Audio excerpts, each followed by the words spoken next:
Willie Sapeta, Fire Chief, Lake County Fire Protection. Kind of going over these remote hydrants. It's a project that started almost 2 years ago with looking at alternate water supplies for fire suppression. Looking at some of our water companies are fragile. They don't have a big storage, and water treatment can be challenging in the summer. Is that when we get a wildland fire, large structure fire, major event, is that water companies will set these up. It'll get us out their domestic system and allow that domestic water supply to stay in the homes.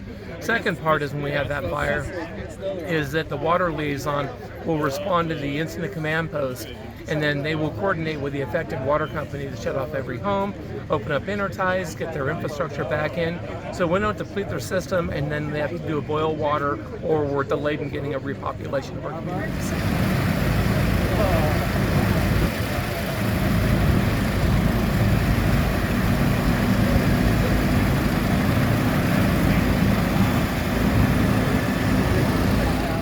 For coming out today. This is about 18 months in the making.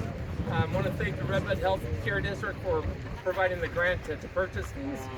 We'll have 5 of them deployed, so they'll go to City of Lakeport will have one, Special Districts will have one in Spring Valley, one in Soda Bay, East Mutual Water, and Florida Lake Oaks Water will have them. They'll send them out, they'll deploy them, they'll run them, and then they'll take them away when we're done. So Dan Milton is the CEO. I kind of found out by chance about his company. We did some demos. I think you guys have been to a couple of our other demos.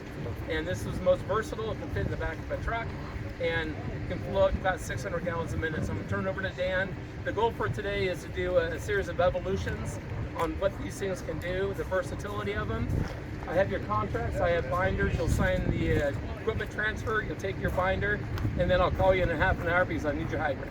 But thanks again for attending today. I appreciate it. Dan, it's all you. Hello, I'm Dan. I'm the designer, the builder of this. I came up with this idea following the 2021 Caldor fire. I've always felt that there's an availability of water throughout California. Its accessibility becomes the issue when it comes to fire suppression and accessing that water.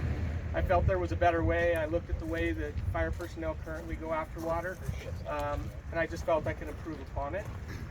So we came up with this system. What makes this system so unique is you can go into any water source, you can go down a ravine, you can go off a Cache Creek, you can be 400 feet roughly away from a water source, and you can bring a fire hydrant pretty much anywhere that a fire apparatus, that water tender right down there, can hook up to easily and quickly and access water.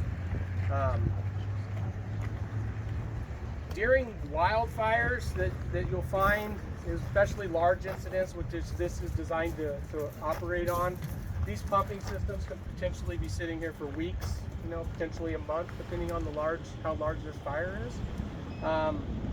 When a large fire like that happens, CAL FIRE, the local municipalities, they rely heavily on the private sector. They bring in garden variety construction type of water trucks to facilitate a majority of their water handling or their water shuttling.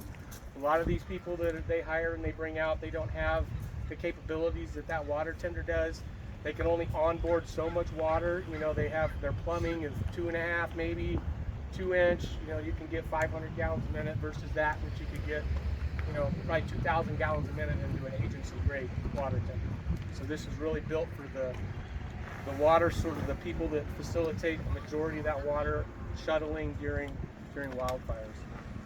That's why we built it. They're not firefighters. I think I've on one fire, the 75-year-old grandma out driving the water tender, filling it up to bring up to the fire line. So this is just a quick, easy, efficient way for fire personnel to improve the GPMs that are sustainable to the fire line. It's unique in the fact that a lot of times when these large wildfires happen, you may have this where you got a single boat ramp right here, and all these resources are out here and they're all fighting for access to that boat ramp. The problem is you only can get one truck in there at a time. You might have 10, 15 water tenders all lined up here just waiting for access to that water. This system is designed to go into an area, even if you want to use that boat ramp, and you could go set this at that bump rent, and you could pull 5 fire hydrants out to the street and allow 5 of those trucks to be filling simultaneously and not be limited to the accessibility to that water source by that boat rent. Does that make sense? So you can improve that throughput. At the end of the day, you know, the GPMs that are sustained to a fire, no matter where it's at, is going to be limited to your access to water. So if you're pumping, you got a portable pump, you got a garden variety water tender that's drafting, typically they're between 200, maybe 400 gallons per minute into their trucks. From start to stop, in our experience, is typically 20 to 25 minutes for a 4,000 gallon water truck. So these guys may be lined up here waiting for that guy to get filled. That becomes your choke point. You're sustaining 400 gallons a minute to the fire line. We want to increase it. You know, you have 5 of these set up, now you're sustaining 1,500 gallons a minute. Those trucks aren't sitting here lined up waiting for access. Those trucks are moving. That's really what it was built for. Obviously, a side thing with Chief Willie that he approached us on is, you know, mitigating the strain on the municipality systems. Municipalities are not built to fight wildfires. We should try to, as soon as possible, not use drinking water for fighting fire. If we have an alternate method of doing that, we need to get off